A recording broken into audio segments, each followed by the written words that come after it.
잘 지내셨어요? 네. 감사합니다. 올림픽도 열렸죠? 올림픽 보셨어요, 개막식? 아, 멋있죠? 네, 멋있었어요. 참 한국 사람들 대단한 것 같습니다. 지난주에 이어서 오늘도 이제 두 번째로 계속해서 먹는 문제하고 이제 안식일 문제에 대해서 좀 말씀을 나누려고 합니다. 오늘은 좀 지난주에 이어서 보충되어지는 설명이고요. 또 확실하게 우리가 좀 짚고 넘어갈 부분이 있긴 합니다. 그래서 지난주 말씀을 좀 상기시키면서 말씀을 들으시면 더 개념이 확실하게 잡힐 것 같습니다.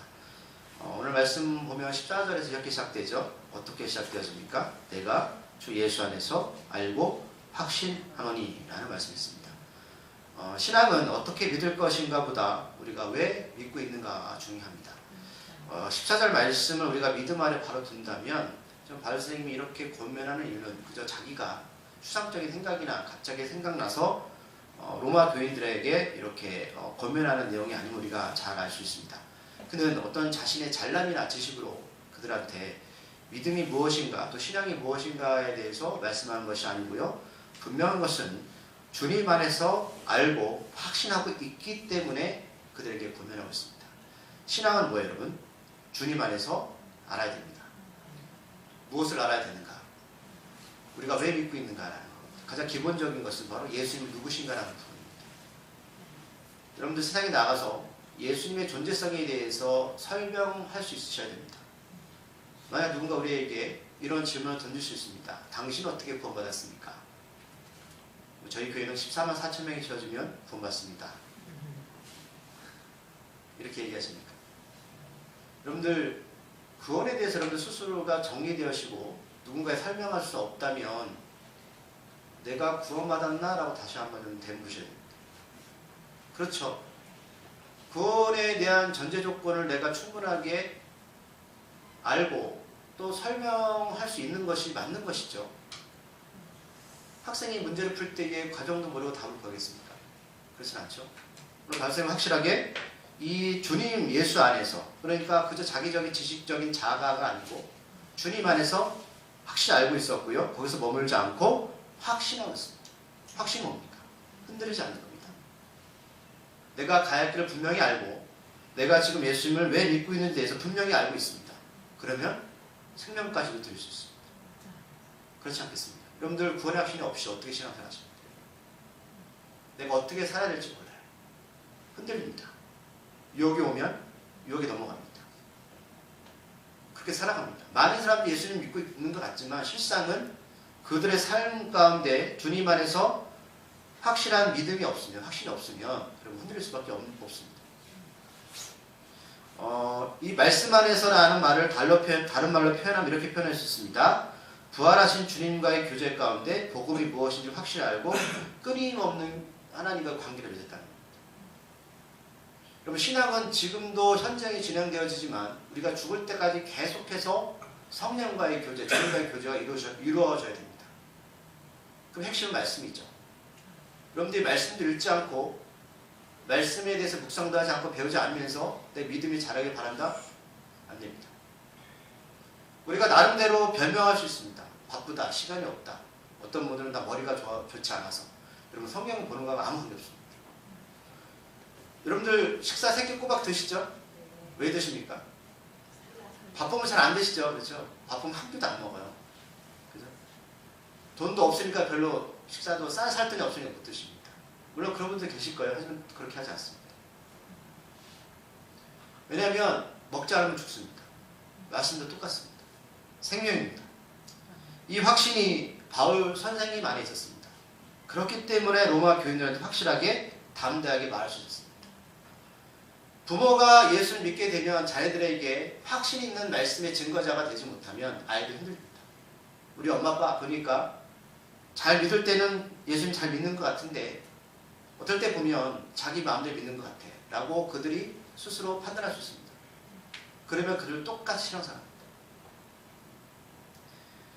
저는 이 말씀 가운데서 제 스스로가 이렇게 자각했던 느낌은 생각은 그런 겁니다. 아, 목사가 먼저 이것을 앞장서야겠다는. 제가 만약 주님 안에서 확실하게 알지 못하고 여러분들에게 확신을 주지 못하면 여러분 흔들립니다. 영적으로 죽이는 일입니다. 그렇기 때문에 제 책임이 더 크고요. 그렇기 때문에 제가 말씀 가운데 더 거하려고 노력을 합니다. 자, 우리가 그러면 지난주 말씀에 이어서 그런 무엇이 먹고 주의를 지키는 부분에서 확실한 신앙의 권면일까라는 거, 어떤 확실한 권면을 하고 있을까라는 거죠. 오늘 14절 후반절에 보면 발음이 이렇게 말씀하십니다. 무엇에든지 스스로 속된 것이 없으되 다만 속되게 여기는 그 사람에게는 속되니라 라는 말씀이 있습니다. 이게 먹는 문제, 안식는 문제 계속 이어서 말씀하는 겁니다. 속되다라는 뜻을 찾아보면 부정하다라는 뜻입니다. 자, 부정이 뭐죠? 부정, 예를 들면 여러분 제사 지낼 때 그렇잖아요. 부정한 음식 올려놓지 마. 목욕을 하고 제사를 드린다거나, 또 우리 쉽게 말하면 이스라엘 백성들은 돼지고기를 부정하다 먹지 않았죠. 이게 부정한 겁니다. 그러니까 뭐 예를 들면 귀신 와서 음식을 먹어야 되는데 부정하니까 귀신 오지 않고, 부정이 탁탁 얘기를 하잖아요. 그래서 깨끗하게 해도 이게 부정한 겁니다. 우리로 말하면 뭐 술이나 담배 아니면 고기가 아니라 채소만 먹고 주일이든 토요일에 예배를 드려도 오늘 말씀해 보면 그 자체는 부정한 것이 아니다라는 게 오늘 말씀이에요. 우리가 생각하는 저 부정한 거라고 말하지만 바리새인은 그 부정한 거 아니야 라고 말씀합니다. 하지만 누군가가 먹는 문제나 예배를 드리는 날짜를 가지고 서로 시비하고 비판하면 그것이 부정한 거야. 그 사람들이 야 돼지고기가 부정한 거야 라고 말을 했을 때 바리새인은 그 돼지고기 자체는 부정하지 않아. 그렇게 말하는 사람이 부정한 거야. 왜? 그걸로 인해서 시비하고 서로 문제가 생기면 그 자체가 부정한 거야. 이해하시죠? 무슨 말씀인지. 근데 여기서 우리 오해하지 말 것은, 그럼 목사님 지금 안식일에서 토요일 예배 드리는 것은 뭡니까? 라고 물어보시면 여러분 그게 아니고요. 지금 이것은 교회 안에 울타리에 있는 복음 안에 있는 사람들에서 한영된 말씀입니다. 지금 우리가 그 말씀 가지고 들어와서 그럼 신천지를 가지고 이 말씀을 적용할 수 있습니까? 아니에요. 그건 말씀 적용이 안 됩니다. 오늘 말씀은 복음 안에 들어와 있는 사람들 가운데 옛날 습관에 젖어있던 사람들, 유대인들, 돼지고기나 안식일 문제, 그들이 그 꺼림 게임이 되기 때문에 이방인들이 그걸 보면서 그들을 시비와 비판거리를 삼았잖아요. 그 복음 안에 있는 사람들을 말하는 겁니다. 그러니까 너희들 토요일날 꺼리낌이 되거나 안식일 예배 드리거나 또는 돼지고기 먹는 거 먹지 않는 부분에 대해서 그 자체는 부정한 게 아니야. 그렇게 말하는 사람이 부정한 거야. 복음 안에 들어와 있는 사람을 말하는 거예요. 오해하지 마시기 바랍니다. 바울이 권면하는 이 분들은 바로 예수님 영접한 사람들 기준으로 삼는 말씀입니다. 신앙적으로 오래 관습과 습관에 매여 있던 사람들입니다. 거기서 벗어나지 못한 사람들을 진리 가운데 자유하라 라는 부분에서 그 핵심의 포인트가 있는 거고, 그 문제를 해결하기 위해서 이렇게 권면하고 있는 겁니다. 우리들도 그런 여러분들 어려운 관습과 습관들이 있죠. 어릴 때 신앙생활 했던 분들이 그런 고백하시잖아요. 주일날 예배 안 드리고 뭐 성탄절 예배 안 드리면 이상하고 마음이 끄덕직하고 그래서 내가 뭐 번개 맞을 것 같고, 그런 기분이 들 때 발전을 권면하는 거, 그 자체는 잘못된 게 아니야. 그걸 가지고 시비거리고 문제 삼는 사람들이 잘못된 거야 라고 오늘 그 말씀 14절 후반절에 말씀하시는 거야. 내가 주 안에서 알고 확신한다. 그걸 문제거리 삼지 마 라는 겁니다. 그럼 왜 시비하고 서로 비판하면 안 되는가? 오늘 15절에 나왔습니다. 음식으로 서로 정죄하거나 비판하면 그 일로 인해서 교회 공동체 안에서 누군가 그 말을 들었을 때에 마음에 근심하게 된다는 겁니다. 그럼 내가 지금 예수님 잘 믿고 있는 거야? 근데 혹시 지옥 가는 거 아닌가? 이런 생각이 든다는 거야. 이해하셨죠? 무슨 말씀인지? 그러니까 유대인들이 고기를 먹고 토요일 안식 문제에서 마음이 꺼리끼면서 주일 예배 드릴 수 있잖아요. 그리고 고기를 차려놨는데 안 말려고 하지만 막 머뭇거린단 말입니다. 그럼 그거 가지고 누군가가 야, 그거 먹어도 돼 라고 얘기하지만 먹어야 되는지 말아야 되는지 이런 것들이 마음에 근심이 생긴다는 거예요. 그게 시비거리가 된다는 겁니다. 그렇다면 그렇게 말하는 사람은 그 중심에 바로 사랑으로 행동한 것이 아니다라는 거다라는 겁니다. 그러니까 정말 그 사람이 그 사람한테 그 어떤 관심이나 종교 생활 얽매여 있는 사람한테 어떤 권면이나 충고했을 때에 그 사람이 정말 사랑으로 하는 행동이라면 그렇게 말하지 않는다는 겁니다. 사랑이 없기 때문에 그렇게 시비하고 판단한다라는 것이 바리새인의 생각입니다. 우리들은 때로 정의를 핑계로 믿음이 약한 자들, 교회에 나오지만 그리스도인으로 어떻게 살지를 모르고 또는 알고는 있지만 세상에 나가서 직장 생활할 때 상사가 한잔해 이러면 어쩔 수 없이 거기에 얽매여 있는 사람도 있지 않습니까? 그러면 그런 행동 옮기지 못하는 사람들을 바라보면서 잘잘못을 말하지만 원칙적으로 맞는 이야기지만 그것이 그 사람 마음의 근심거리가 되면 그것은 너희 안에 사랑이 없기 때문에 하는 말이다, 행동이다라는 겁니다. 그러니까 정말 그 사람 마음에 사랑이 있다면 그런 말을 하지 않는다는 거죠. 교회 안에 여러분 그래요. 정말 그런 것 같아요. 어떤 사람이 좀 우리가 볼 때 믿음이 약한 것 같고 교회 들어와도 여전히 그 자리에 있다 하면 우리가 찾아가서 당신 이러이러한 문제가 있습니다. 이렇게 신앙생활 하시면 안 돼요 라고 직접 말할 수도 있어요. 하지만 진정한 사랑은 그렇게 말하는 게 아니고 조용히 그를 위해서 기도해 주는 겁니다. 우리가 가서 몇 마디 한다고 그 사람이 바뀌겠습니까? 절대 바뀌지 않습니다. 그러니까 오늘 바리새인이 정말 잘 짚고 계신 거예요. 그렇게 말하는 사람은 그 마음 안에 사랑하는 행동하는 마음이 없기 때문이다 라는 겁니다. 우리가 예를 들면 부모가 자녀가 잘못해서 매를 들 때 우리가 항상 포장을 하잖아요. 이건 사랑이네요. 근데 정말 제 경험에서는 사랑이 아닙니다. 때리다 보면 미워하고 감정이 더 많이 거기에 섞여 있습니다. 물론 사랑하겠죠. 제가 볼 땐 한 10%, 20%? 나머지는 때리다 보면 내 감정이 더 섞이는 거예요. 똑같은 이야기를 하는 거죠. 상대방을 위한다고 말하고 상대방의 믿음을 위한다고 말하지만 내 그 사람한테 충고하고 그 사람한테 어떤 이야기를 할 때에 결국 내가 그보다 우월하고 나으니까 그들한테 그걸 제시해 주는 겁니다. 정말 사랑한다면 기다려줘야 되죠. 그러니까 부모가 아이를 때릴 때 물론 그럴 수도 있겠지만 사랑이라고 말하지만 그 안에 사랑보다는요 내 화, 그죠? 그 아이 미운 거 이런 것들이 더 많이 포장되어 있다는 겁니다. 그 디모데전서 4장 4절을 보면 이런 말씀이 있습니다. 하나님께서 지으신 모든 것이 선함에 감사함으로 받으면 버릴 것이 없다라는 거예요. 하나님 이 세상에 만든 모든 것은 다 선하다라는 겁니다. 악한 것이 없다라는 겁니다. 하나님은 무엇을 만들 때에 이것은 악한 것을 만드시고 어떤 것은 선한 것을 만드신 게 아니고 모든 것을 다 선하게 만드셨기 때문에 그것을 우리가 감사하게 받으면 하나도 버릴 것이 없다라는 것이 바로 성경이 이 세상을 판단하는 기준입니다. 악한 사람은 없습니다. 모든 것이 선합니다. 하지만 그 선한 것을 우리가 어떻게 받을 것인가 하는 게 우리의 믿음의 문제입니다. 이해하시죠? 이러면 술을 만들 때는 뭘 만듭니까? 술은? 포도주는 포도로 만들잖아요. 포도는 누가 만드셨습니까? 하나님 만드셨죠. 담배는 누가 만드셨죠? 담배잎으로 만들었잖아요. 그러면 포도와 담배잎을 누가 이 세상을 창조하셨습니까? 하나님이시잖아요. 원료 자체는 하나님께서 만드신 겁니다. 그렇다면 물론 그것이 사람이 필요해서 술이나 담배를 만들었지만 그 주인은 하나님이기 때문에 너희들이 선하게 받을 수만 있다면 받아라 라는 것이 성경의 입장입니다. 하지만 주님은 이 부분에서 확실하게 짚고 넘어가는 말씀이 있습니다. 무슨 말씀이냐면 전에 제가 주일 설교를 한 적이 있는데 손을 씻지 않고 제자들 음식을 먹었을 때에 그것을 하기 위해서 바리새인과 서기관들은 그들을 욕했죠. 그때 주님이 확실한 답을 주십니다. 뭐라고 말씀하셨죠? 무엇이든지 밖에서 사람들이 들어가는 것은 더러운 것이 아니라 사람 안에서 나오는 것이 사람을 더럽게 한다고 마가복음 7장에 기록하고 있습니다.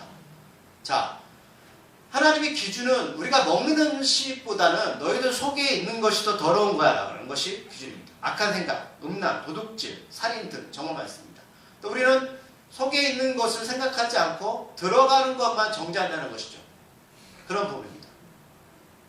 솔직히 술과 담배 문제 그 자체가 우리 건강을 해줄 수는 있지만 어떤 것이 더 더러울까요? 저는 속의 거라고 생각합니다. 속의 것이 행동을 옮겨지게 되는 거죠. 만약 우리 속의 것이 보인다면 여러분들 교회 나오시겠습니까? 여러분들 옆에 있는 분들이 속의 것이 보여진다면 여러분이 신앙생활 할 수 없습니다. 전에 제가 영화를 본 적이 있는데 어떤 영화냐면 그 영화가 참 재밌는 영화였습니다. 영화 배우들이 대사를 하는 장면인데 속에 있는 대사를 다 하는 겁니다. 생각들을. 남자 여자가 처음 만났는데 여자가 남자를 보자마자 우리가 많이 마음에 들지 않으면 세상은 뭐예요? 그냥 좋은 얘기 하잖아요. 처음 만나는 자리였어요.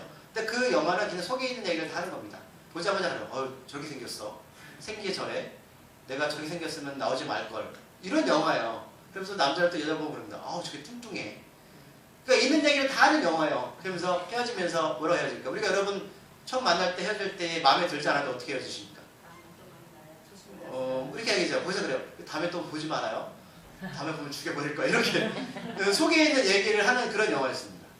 그러니까 교회 공동체나 우리 가정에서 만약에 속에 있는 얘기를 서로 한다면 우리 교회 나오지 못합니다. 그러니까 정말로 성경에서 말하는 더러운 분은 뭐예요? 속에 있는 겁니다. 그렇기 때문에 주님이 십자가에 죽으신 것이라고 15절에서 말씀하고 있습니다. 왜 십자가에 죽으셨습니까? 속의 문제를 우리가 해결하지 못하면 우리는 구원받을 수 없습니다. 겉에 부분 술, 담배 끊으면 됩니다. 그렇지 않겠습니까? 더러운 음식, 부정한 음식 안 먹으면 됩니다. 이거 우리가 의지로 끊을 수 있어요. 하지만 속에 있는 것은 어떻게 해결하실 겁니까? 우리 해결할 수 없습니다. 근데 우리는 겉에 있는 부분은 치중하잖아요. 우리 남편, 아내, 자녀를 보면 저도 그렇습니다. 겉에 드러나는 부분에만 정죄하고 비판을 합니다. 시비를 합니다. 그러나 정작 내 안에 있는 속에 있는 것을 문제는 심각하게 생각하지 않습니다. 그 부분 때문에 15절에서 예수님 십자가 돌아가셨다고 성경은 정리하고 있습니다. 너희들 속의 것을 먼저 해결해 라는 겁니다. 그러기에 먹는 부분으로 우리 옆에 있는 사람들 망하게 하지 말아야 한다고 후반절에 기록을 했습니다. 겉에 있는 부분과 너희들 시비거리로 판단하면 그것은 망하게 하는 거야. 그 뭐가 망하게 하는 건 첫째, 우리들의 비판을 인해서 상대방의 영혼을 죄에 빠지게 만든다는 겁니다. 자꾸 그것을 시비거리 삼으면 내가 정죄가 생깁니다. 내가 이렇게 오랫동안 예수님 믿었는데 나는 술, 담배도 못 끊는 그런 연약한 존재인가? 자괴감이 드는 거죠. 그 두 번째는 하나님과의 관계를 멀어지고 실족하게 만듭니다. 이럴 바에 나 차라리 교회 다니지 않을 거야. 나 같은 사람이 교회 다니면 뭐해? 내가 오랫동안 예수님 믿었는데도 믿음이 자라지 않고 내 행동에 보면 사랑이 없어. 이렇게 두 가지 조건으로 만드는 것은 그 사람을 망하게 만든다는 거예요. 그것 때문에 예수 십자가에 돌아가신 게 아니라고 분명히 성경은 정의하고 있습니다. 우리들은 잘 되라고 이야기하지만 당사자는 정말 술도 먹지 말고 담배도 피지 말아야 하는 것을 알고 주의를 잘 지켜야 하는 것도 알지만 스스로 믿음이 연약하기 때문에 괴로운데 그 괴로움을 자꾸만 교회하면 사람들이 비판거리 삼는다는 겁니다. 그러면 본인은 어떻게 해요? 더 괴로운 거죠. 이것이 바로 지난주 13절 후반에서 말씀드렸던 교회에서 부딪힐 것과 부딪힐 것하고보다 뭐예요? 거칠 것을 형제 앞에 두지 말아야 되는 거예요. 그러니까 우리가 길을 가는데 앞에다 돌을 갖다 놓는 거예요. 넘어지게 만들려고. 이렇게 하지 말아라. 그러면 이토록 발생이 교회 안에서 무엇이든지 다 인정해 줘야 하는가? 라는 부분에 우리가 또 공감이 안 될 수 있습니다. 그 목사님, 그러면 교회 안에서 그 사람이 그렇게 술을 먹고 교회 왔습니다. 그러면 그런 부분도 우리가 말하지 말아야 됩니까? 가만있어야 됩니까? 공감할 수는 없습니다라고 할 수 있어요. 그죠? 물론 우리가 믿음이 연약하기 때문에 기다려주고 참아주는 것이 맞지만 왜 이렇게 해야 되는가라는 겁니다. 우리가 왜 이렇게 해야 됩니까? 우리가 그 사람이 그렇게 오랫동안 신앙생활을 해도 냅둬야 될까요? 왜 이렇게 해야 됩니까? 오늘 바울사님이 16절 때문에 그 이유를 설명하고 있습니다. 16절에 뭐라고 표현하고 있습니까? 그러므로 너희의 선한 것이 비방을 받지 않게 하라. 그러므로 앞에 있는 내용이죠. 우리가 왜 그들 믿음이 연약한 자를 그대로 두어야 되는가? 왜 비판거리와 시비거리를 삼지 말아야 되는가? 라는 겁니다. 왜냐하면 너희 선한 것이 비방을 받지 않게. 그래서 너희는 뭐냐면 교회 안에 있는 믿음이 강한 자들, 먼저 믿은 자들입니다. 자, 그리고 또 믿음이 약한 자들 다 포함되어 있습니다. 교회에 예수 영접한 사람들입니다. 자, 너희의 선한 것이 복음을 또 구원받은 사람들이 비방을 받지 않게. 선한 것은 여러분 복음 구원입니다. 그러면 비방을 받지 않게라. 누구로부터 비방을 받는다는 뜻입니까? 교회 밖에 있는 사람들입니다. 만약 교회 안에서 믿음이 강한 자들, 약한 자들 섞여서 네가 맞다, 내가 맞다 그런 식으로 소위까지 해결되지 않는 상태에서 그렇게 시비거리가 되면 교회 밖에 있는 사람들, 믿지 않는 사람들이 교회에 있는 사람들 어떻게 해요? 비방한다는 겁니다. 그 비방을 받지 않기 위해서 너희들은 시비를 하지 말아라라는 겁니다. 주님의 십자가의 죽음과 부활이 세상 밖에 있는 사람들을 바라보면서 우습게 여긴다는 겁니다. 너희들 교회 안에 있는 사람들이 그렇게 살아? 그런 거밖에 안 돼? 그렇다면 믿음이 약한 자들 생각해 봐야 되겠죠. 여러분들이 나가서 만약에 세상 사람들과 내가 교회에 다닌다고 말을 하지만 하나님의 사랑과 구별됨 없이 거룩한 백성으로 살지 못한다면 그들이 우리를 어떻게 바라볼까요? 똑같은 이야기입니다. 그렇죠? 어떻게 바라볼까요? 당신 교회 다닌다며, 당신 예수 믿는다며 비방거리가 됩니다. 엄밀히 따지면 우리가 믿음이 약한 자에 대해서 비방하고 시비거리를 하지 말라는 바리새인은 그들을 그만두어라 말하지 말라는 의미보다는 더 깊게 들어가면 믿음이 약한 자들도 세상에 나갔을 때에 우리가 교회에서 비방거리가 안 되기 위해서 그것을 우리가 판단하지 않는 것처럼 너희들이 세상 나가서 그렇게 마음대로 살아가면 누가 욕을 먹겠니라는 겁니다. 십자가의 죽음과 부활을 너희들이 우습게 보는 거야. 이해하시죠? 무슨 말씀인지. 봐서 이것을 또 우려하시는 거예요. 다른 부분이 아니에요. 그 사람 하나하나의 잘못을 지적하고 그렇게 하는 것에 대해서 그것보다는 저 바사님이 더 중심에 두는 것은 예수님 얼굴에 먹칠할까봐, 복음이 퇴색되어질까봐. 너희들 그것 때문에 예수님 십자가 돌아가셨어? 부활하셨어? 그 가치밖에 안 되니? 라는 겁니다. 우리가 세상에서 어떻게 살아야 될까? 악한 생각, 음란, 내 안에 있는 시기, 질투, 믿음들이 내 안에 십자가에서 해결되지 않은 상태에서 아무리 안에서 우리끼리 네가 잘한다, 너가 잘한다 라고 말할지라도 우리가 정작 세상에 나가서 이 문제가 해결되지 않는 상태에서는 그것이 그대로 표출될 수밖에 없고, 또 교회 안에서 우리가 서로 잘났다 못났다라고 얘기할지라도 그것 때문에 도리어 교회 밖에서 우리를 보면서 비방거리가 될 수 있다는 겁니다. 십자가 은혜가 그밖에 안 돼. 주님이 너를 위해 생명을 주셨는데 너희들 고작 그거밖에 안 되는 모습으로 살아가는 거야? 그러기 믿음이 강한 자들이야 약한 자들 대할 때 그들을 영접하고 친절하게 대해줘야 한다는 말씀은 거기 있는 겁니다. 그리고 믿음이 약한 자들은 내가 하는 말과 행동이 과연 주님께 영광을 돌릴 일인지 나만 나의 유익을 위한 일인지를 돌아봐야 된다는 겁니다. 만약 내가 하는 먹는 문제와 주일 문제가 나의 유익만을 위한 일인다면 하나님이 심판 자리에서 반드시 그 일을 부르실 겁니다. 여러분들 생각 가운데에서 예수 믿는 사람들이 나의 유익을 위해서 그런다면 하나님 반드시 그 일에 대해서 부르실 겁니다. 우리들은 이 땅에 살고 있지만 하나님 나라에 속한 자들입니다. 하나님 나라는 우리들이 그렇게 따지는 먹고 마시는 곳이 아닙니다. 오늘 17절 앞에 보면 왜냐하면이라는 말씀이 빠져있어요. 왜냐하면 우리는 하나님 나라 백성들은 그냥 단순하게 뭐 술 먹네, 담배 먹네, 뭐 부정한 고기 먹네 이런 것들을 따지는 사람들이 아니라 하나님 나라에 속한 사람들은 뭐예요? 오직 성령 안에 있는 위와 평강과 희락이 있는 것이 바로 예수 믿는 사람들이다. 고작 그런 것을 따지지 마. 그러니까 17절 앞에 왜냐하면 빠진 거예요. 세상에서 교회가 비방을 받지 말아야 하는 이유는 바로 우리가 속한 이곳은 하나님의 나라이기 때문입니다. 하나님의 나라는 거룩한 곳이고 하나님의 나라는 여러분 사람들로부터 비방을 받을 장소가 아닙니다. 오직 평강과 희락과 유의가 있는 것입니다. 하나님 나라를 영어 성경이나 원어에 보면 하나님 나라 왕국이라고 표현되어 있습니다. 왕국 왕이 있고 백성이 있습니다. 백성들은 왕의 명령에 절대적인 주권에 따라서 움직여야 되는 겁니다. 왕국이에요, 왕국. 우리는 세상의 법에 따라 살아가는 사람들이 아니고요. 쭉 배웠지만 하나님의 법에 의해서 따라가는 사람들입니다. 그래서 반드시 율법이 필요합니다. 율법은 우리를 구원시킬 수 없지만 율법을 통해 우리 삶을 돌아보게 하는 겁니다. 우리가 잘못된 삶을 살고 있구나. 율법을 통해서 하나님의 지배권을 받는 겁니다. 이게 바로 하나님의 이의입니다. 이유라는 것은 우리가 어떤 착한 영어 선언을 하는 게 아니라 하나님의 법에 의해서 지배를 받는 민족입니다. 그게 바로 하나님 나라입니다. 교회는 바로 하나님의 법에 의해서 움직이는 곳입니다. 그 두 번째 뭐예요? 평강입니다. 어떻게 평강이 이루어지는지 아십니까? 우리는 하나님 나라 왕국에 하나님과 직접 우리가 대면할 수 없습니다. 왕을 만날 수 있습니까? 누굴 통해서 만날 수 있습니까? 예수를 통해서 만날 수 있습니다. 이게 바로 평강입니다.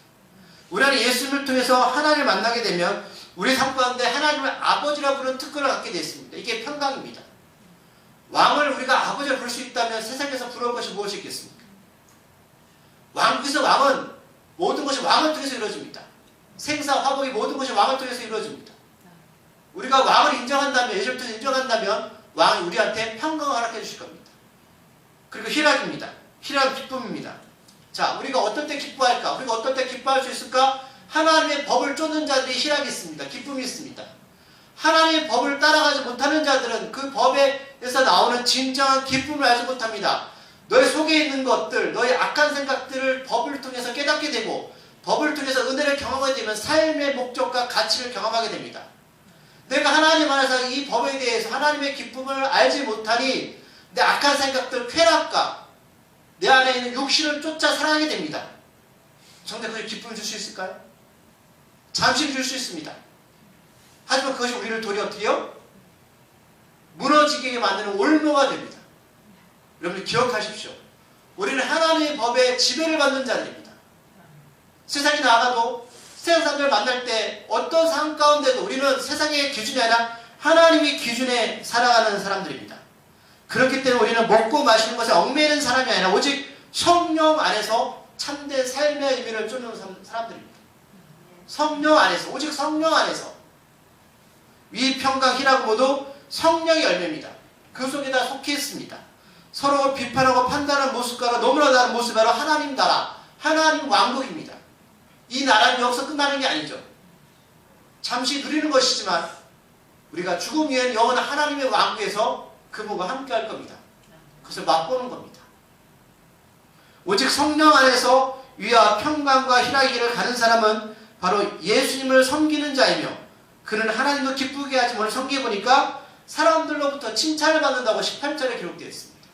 하나님의 나라에 속한 자, 하나님의 왕국에 속한 자들은 그저 하나님의 법만 따르는 불과 그들은 어떻게 해요? 사람들에게 칭찬을 받습니다. 원에 보면 사람들에게 인정을 받는 뜻입니다. 자, 우리 자녀들이 세상에 나가서 사람들한테 믿지 않는 사람한테 인정을 받으면 어떻게 될까요? 성공할 수 있습니다. 여러분들 그토록 바라는 성공 이루어질 수 있습니다. 우리 자녀들, 우리 삶이 세상 가운데서 하나님의 뜻을 쫓을 때에 사람들로부터 칭찬을 받게 됩니다. 인정을 받게 됩니다. 아까 말씀드렸잖아요. 우리가 하나님의 법을 쫓아오고 나아가서 그들과 똑같이 살아갈 때는 비방거리가 됩니다. 하지만 우리가 어렵지만 하나님의 법을 따라서 하나님의 뜻을 쫓게 되면 사람들 우리를 인정하게 됩니다. 인정하는 게 뭐예요? 요셉처럼 되는 거죠. 나의 모든 것을 보디발처럼 간수장처럼 자기 가지고 있는 모든 것을 요셉에게 맡깁니다. 바로 왕이 요셉한테 총리를 맡겼습니다. 이유가 뭡니까? 믿을만하다는 겁니다. 사람들은 신뢰하기 시작합니다. 아, 예수님 믿는 사람들이 저런 모습으로 살아가는구나. 믿을 수 있어. 내가 가진 모든 것을 너에게 맡길게 라고 이렇게 진행되어지는 겁니다. 하나님의 말씀은 주님 안에 사는 것은 확실히 알고 믿음으로 가는 것을 막치는 게 아니라 하는 것이 아니라 우리를 살리는 일입니다. 우리가 그래서 자녀에게 가르쳐야 됩니다. 저는 사람에게 인정을 받는다는 구절에서 하나님 우리 우암여학교 식구들이 먼저 교회 안에서 서로 인정받는 사람이 되기를 소망했습니다. 그리고 가족들에게 이웃들에게 예수 믿는 모습이 어떤지를 통해서 하나님의 거룩한 백성으로 인정받게 해달라고 저는 기도했습니다. 우리 표잖아요. 사람들로부터 칭찬을 받게 되면 그들은 예수를 믿게 됩니다. 그러므로 우리들이 할 것은 시비와 비난이 아니라 19절에서 두 가지를 말씀하십니다. 뭐예요? 먼저 화평의 일과 서로 덕을 세우는 일에 힘써야 된다. 뭐 술단 먹는다고 그것 때문에 시비하지 마. 우리는 오직 화평의 일과 서로의 덕을 세우는 일에 힘써야 됩니다. 그래서 14절 표현을 원해 보니까 이렇게 표현하고 있어요. 추구하고 갈망한다라는 겁니다. 그러니까 자신만의 유익을 위해서 구하는 신앙이 아니라 우리 옆에 있는 교우들을 위해서 또한 나가서 믿지 않는 사람들 때문에 화평과 덕을 바라고 이루어 가야 되는 것. 성령 안에서 그것을 갈망하라는 겁니다. 갈망해라. 하지만 이렇게 권면하여도 여전히 교회 안에서 먹는 문제와 주일 문제로 자신의 주장을 굽히지 않고 난 그럼 내 멋대로 살 거야 라는 분들이 분명히 있을 겁니다. 그렇기 때문에 강력하게 발사함이 이어서 20절부터 오늘 읽은 23절까지 더 보충해서 그들한테 이렇게 경고합니다. 20절 음식으로 말미암아 하나님의 사업을 무너지게 하지 말라. 무너지게 한다는 것은 덕을 사는 것과 정반대되는 뜻이죠. 하나님의 사업은 원어에 보면 하나님의 일입니다. 그러니까 하나님의 일이 뭡니까? 구원입니다. 영적인 문제죠. 사람 구원시키는 일인데 하나님이 만드신 모든 만물을 깨끗한데 이것을 부정하거나 또는 너희들이 세상 가운데 비방거리가 되면 그것은 뭐예요? 하나님의 일을 하나님 영원 사업을 무너지게 하는 것, 방해시키는 일입니다. 우리에게 적용하면 술 잘 먹는 게 괜찮다라고 쉽게 먹는다면 혹 그로 인해서 교회 안에서 누군가 그것을 보고 실족하거나 또는 나가서 믿지 않는 사람들이 그것을 보고 교회는 다 그렇네 라고 여긴다면 그것은 하나님의 일을 망하게 하는 겁니다. 무서운 죄입니다. 이게 바로 성령 해방죄입니다. 주님은 우리의 모든 죄를 용서하신다고 말씀하셨어요. 성령 해방자가 뭔지 아십니까? 그 사람이 구원받는 것을 막는 게 성령 해방자입니다. 모든 죄를 용서해 주신다고 말씀하셨지만 성령 해방자는 하나님께서 용서 안 하신다고 말씀하셨어요. 그러기에 먹지 말아야 할 것을 먹어도 내 믿음이나 신앙에 흔들림이 없는 사람일지라도 내 옆에 믿음이 연약한 사람이 있다면 그로 인해서 실족하게 하면 안 된다. 그것이 바로 우리가 아름다운 삶이야 라고 21절에서 말씀하고 있습니다. 또 내가 당신이 그렇게 강한 믿음이 있다고 말하고 삶에서 자신이 있다고 하면서 사람들에게 야, 뭐 술 먹는다고 뭐 담배 먹는다. 여러분 이거 대표적인 거예요. 여러분 술 담배 먹는다고 뭐 그게 지옥가? 뭐 돼? 라고 말하면 22절에 보면 그 자신 있는 믿음을 그들은 그렇게 말하지 말고 하나님 앞에서만 가지고 있으라고 분명해요. 그렇잖아요. 우리가 그러니까 믿음이 강한 사람이 있어요. 야, 그런다고 지옥 가는 거 아니야. 말할 수 있어요. 맞는 이야기죠.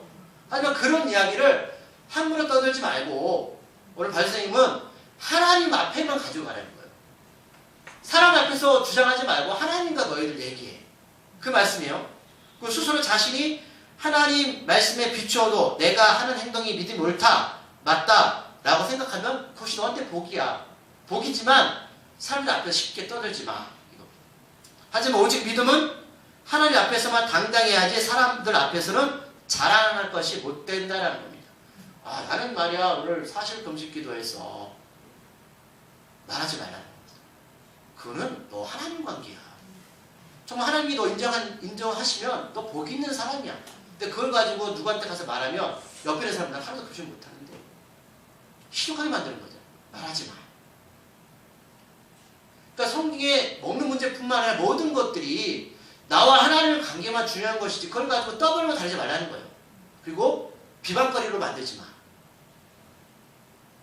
그리고 믿음이 약한 사람한테 말씀하십니다. 만약 주위에 믿음이 강한 사람들이 나에게 와서 먹는 문제와 주의를 가지고 괜찮다고 말해서 그들을 그냥 아무 생각 없이 믿고 따라갔지만 너희들이 신앙적으로 마음에 불편함이 있다면 그것도 잘못된 일이다. 무조건 따라가면 안 된다라고 말씀합니다. 주일날 목사님 우리 교회에서 저기 등산 가야 돼요. 그럼 제가 뭐라고 말씀드릴까? 가십시오. 근데 성경은 너희들 만약에 그런 식으로 괜찮다고 해서 그들 관계 때문에 따라가면 뭐요? 안 된다. 예를 들면 직장에서 사회에서 내가 교회 다니고 예수님을 믿는 것을 뻔히 아는데 그들의 시선이나 관계가 두려워서 내가 뭐 그것 때문에 내가 뭐 승진이 안 된다 또는 관계가 서먹해질까봐 그런 문제를 수냐 담배를 쉽게 하면 그들은 진실한 하나의 백성으로서 성령의 인도를 받지 아니한 사람들이기 때문에 죄일 수 있다. 믿음이 없어서 그렇게 권면하고 있습니다. 의심하고 있다라는 표현은 주저하고 있다는 원하면 주저하고 있다는 겁니다. 그 주저하는 거, 믿음이 약간 주저하는 거, 내가 이거 해야 돼 말할 때 주저한다는 거예요. 그러니까 내 안에 있는 믿음에 대한 확신이 없기 때문에 내가 꺼림직하게 주저하면서 하게 되지만 그렇게 하면 악이 될 수 있다는 것이 성경의 가르침입니다. 왜냐하면 그들 안에 죄책감이 든다는 거예요. 교회를 오면 내가 어제도 새벽 3시, 4시까지 같이 여자애는 술집가서 술 먹었는데 여기 앉아있으니까 거룩한 척 하잖아요. 그럼 죄책감이 들까 안 들까요? 들죠. 신앙에 도움이 되지 않는다. 자, 이제 말씀을 정리할 겁니다. 그렇다면 이런 분들이 있을 겁니다. 저는 먹는 거나 주일 부분에서 지금까지 별로 신경 쓰지 않고 살았습니다. 목사님 저는 지금까지 잘 해왔어요. 이런 교회 뭐 성경에서 이렇게 말씀한 저는 지금까지 죄책감 든 적도 없었고 지금까지 주변 사람들한테 그런 문제에 대해서 뭐 얘기한 적도 없습니다. 제가 잘 살았죠. 그런데 이거 더 심각한 문제입니다. 그런 죄책감도 없었다면 정말 나는 진실한 회개를 통한 죄사함을 받고 성령 받은 사람인가라는 겁니다. 내가 성령 안에 사는 사람들은요, 여러분 죄책감이 들 수밖에 없습니다. 정말 이렇게 하는 게 맞을까? 저렇게 하는 게 맞을까? 또는 내가 좀 우월감을 사람한테 권면할 수 있어요. 근데 평생 살아가면서 이런 경험을 한 번도 한 적이 없다? 성령께서 내 안에 깨달음을 준 적이 없는 거예요. 근데 구원받았는가? 생각해 보셔야 돼요. 더 심각한 문제입니다. 우리들이 계속 몇 주간에 걸쳐서 은혜를 나누는 부분은 예수님을 영접하고 교회에 들어온 하나님의 백성들을 전제 조건을 드린 말씀입니다. 교회 밖에 있는 분들이 먹는 것과 주일로 서로 옳고 그름을 따질까요? 따지지 않습니다. 우리들은 사나 죽으나 죽은 주님의 것입니다. 모든 것은 하나님의 영광을 위해서 살아가야 하기 때문에 이런 부분들이 걸리는 겁니다. 근데 걸리지 않고 살았다? 나의 유익을 위해서 먹는 일이나 주의를 지킨다면 신앙의 본질을 흐린 일입니다. 주님이 십자가에서 죽으시고 다시 사신 것은 죽은 자들이나 지금 산 자들 모두에게 주님이 되시기 위해서입니다. 이제 우리들은 진리 안에서 자유로워져야 됩니다. 이단들처럼 몇 명이 모여 천국 가고 이것도 지키고 저것도 지키는 율법주의자에 돼서는 안 됩니다. 요가 지금 그렇잖아요. 치마만 입고 양복 딱 입고 그들은 전도 안 하면 안 해요. 안 돼요. 왜요? 후원 못 받으니까요. 여러분 그게 신앙입니까? 저 신앙 아닙니다.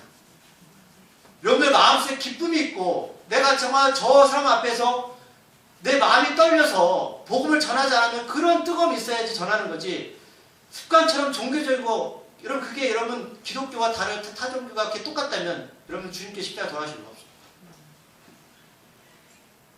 정말 감사해서 행복해서 기쁘기 때문에 주님이 원하시는 삶을 살아가는 겁니다. 우리들이 잘해서 구원받는 것이 아니라 십자가의 은혜로 살아가는 사람들이 바로 우리들입니다. 헌금이든 봉사든 먹는 일이든 주의를 지키는 일이든 주님과 동행하면 하지 말라고 해도 여러분 합니다. 등을 떠다 밀어도 제발 가름 좀 해. 가지고 같이 좀 올려. 좀 막 살아. 살까요? 못합니다. 할 수가 없습니다. 한번 해보세요. 그게 편한지. 안 된다니까요. 안 돼요. 이게 더 행복한데요? 주님과 동행하는 삶이 더 기쁜데요? 우리 모두는 진리 가운데 자유로운 사람입니다. 자유로우십시오. 그래서 뭐 이렇게 해서 저렇게 해라? 좀 말안 합니다. 그건 얽매이는 시간입니다. 주님 안에서 자유해지시면요. 십자가를 경험하면 말하지 않아도요. 자연스럽게 나옵니다. 여러분한테 기도하지 마세요. 라고 외쳐도 기도하고 싶은데 어떻게 기도를 하냐. 어떻게 하실 거예요? 마음이 뜨거운데. 헌금하지 마세요. 돈 얘기하죠? 안 할 수가 없어요. 주님의 일을 위해서. 오늘 발사님이 그 말씀을 하신 겁니다. 우리는 다 구원받은 사람들입니다. 따질 게 없어요. 뭘 따집니까? 중요한 건 세상의 비방거리가 되지 마십시오. 발사님이 가장 두려웠던 부분이기 때문에. 기도하시겠습니다. 하나님, 우리가 하나님 안에서 정말 자라지기를 소망합니다. 주님 안에서 거듭나기를 소망합니다. 이것도 해야 되고 저것도 해야 되고 이것도 하지 말아야 되고 저것도 하지 말아야 되고 이렇게 얽매이는 신앙이 아니라 우리 안에서 기쁨과 소망이 있기를 소망합니다. 기도하고 싶고 주님께 하나님을 하고 싶고 누가 시키지 않는데 이 마음이 뜨거움이 우리 안에서 일하기를 소망합니다. 아버지 우리 교회가 세상의 비방거리가 되지 않기를 소망합니다. 지금 교회가 높은 건물을 세우고 사람들은 많이 모여있는데 왜 세상의 조롱거리가 되었습니까? 오늘 발설이 이 말씀입니다. 믿음이 강한 자들은 하나님 안에서 관계만 잘 맺으면 되고 믿음이 약한 자들은 믿음이 강한 자들과 더불어 주님 안에서 성령 안에서 확실히 알고 주님 가운데 나아가면 됩니다. 아버지 우리에게 그 믿음과 은혜를 허락하여 주시옵소서. 예수님의 이름으로 기도드립니다.